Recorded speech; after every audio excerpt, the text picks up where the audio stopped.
నా ప్రేమ నాకే సొంతం. ఒక అనాథాశ్రమంలో ఆర్య, అజయ్ ప్రాణస్నేహితులుగా పెరిగారు. కాని ఆర్యకు తన స్నేహితుడంటే విపరీతమైన ప్రేమ. అజయ్ని ఎవరైనా తాకినా ఆర్య సహించేవాడు కాదు. అజయ్ నావాడు, నాకే సొంతం అని అనుకునేవాడు.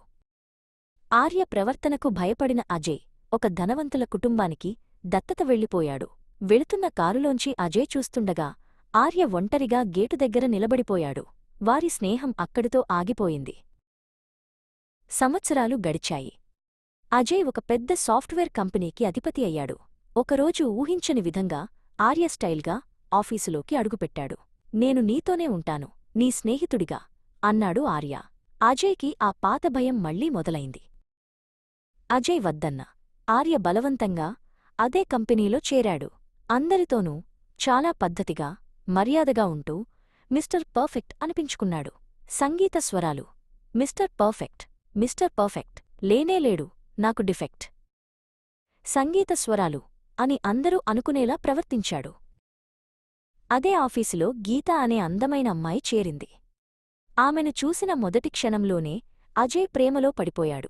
గీతతో మాట్లాడటానికి సిగ్గుపడుతూ ఆమెనే చూస్తూ ఉండిపోయాడు. గీతను ఆర్య కూడా ఇష్టపడ్డాడు. కాని తన స్నేహితుడు అజయ్ కోసం ఆ ప్రేమను మనసులోనే దాచుకున్నాడు. సంగీత స్వరాలు. ఉప్పెనంత ఈ ప్రేమకి గుప్పెడంత గుండె ఏమవుతుంది? సంగీత స్వరాలు అని తనలో తాను పాడుకున్నాడు. అజయ్కి సహాయం చేస్తున్నట్టు నటిస్తూ గీతకు దగ్గరయ్యాడు. ఆర్య చేసే పనుల వల్ల గీతకు అజయ్ మీద తప్పుడు అభిప్రాయం కలిగింది. ఆర్య చాలా మంచివాడని, తనకు సహాయం చేస్తున్నాడని నమ్మింది. ఈ కన్ఫ్యూజన్లో గీత నెమ్మదిగా ఆర్యను ప్రేమించడం మొదలుపెట్టింది. సంగీత స్వరాలు. Baby he loves you. సంగీత స్వరాలు అని అజయ్ గురించి చెబుతున్నా ఆ మాటలు తన గురించే అనిపించేలా చేశాడు ఆర్య. గీత తనను ప్రేమిస్తోందని చెప్పగానే అజయ్ తట్టుకోలేకపోయాడు. ఆర్య నిజస్వరూపాన్ని బయటపెట్టాడు. వాడు సైకో, చిన్నప్పటినుంచి వాడు అంతే అని అరిచాడు. ఆర్యలోని ఆవేశాన్ని, పొసెసివ్నెస్ని చూసి గీత భయంతో వణికిపోయింది.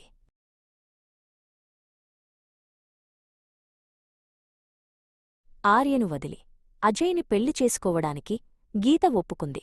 ఆర్య గుండె ముక్కలైంది. తన ప్రేమ దూరమైపోతోందన్న బాధలో కూడా అతను తన కన్నీళ్లను దాచుకున్నాడు. సంగీత స్వరాలు. My love is gone, my love is gone.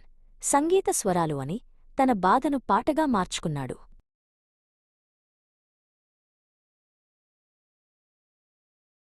పెళ్లికోసం గీతవాళ్ల ఊరికి అందరూ వెళ్లారు. నా స్నేహితుడి పెళ్లి నేనే చేస్తాను అంటూ ఆర్య కూడా అక్కడికి వచ్చాడు.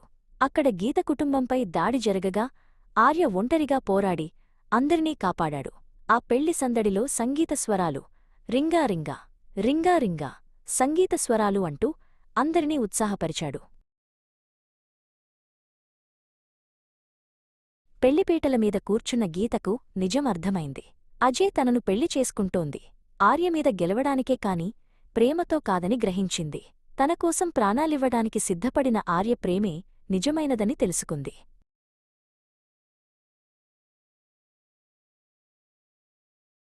చివరి నిమిషంలో అజయ్ కూడా తన తప్పు తెలుసుకున్నాడు. గీతా, నీ ప్రేమ ఆర్య, వాడికన్నా నిన్ను ఎవరూ ఎక్కువగా ప్రేమించలేరు అని చెప్పి ఆర్య చేతిలో గీత చేతిని పెట్టాడు. వారిద్దరినీ చూసి మనస్ఫూర్తిగా నవ్వాడు. సంగీత స్వరాలు. కరిగేలోగా ఈ క్షణం గడిపేయాలి జీవితం. సంగీత స్వరాలు. వారి ప్రేమ గెలిచింది.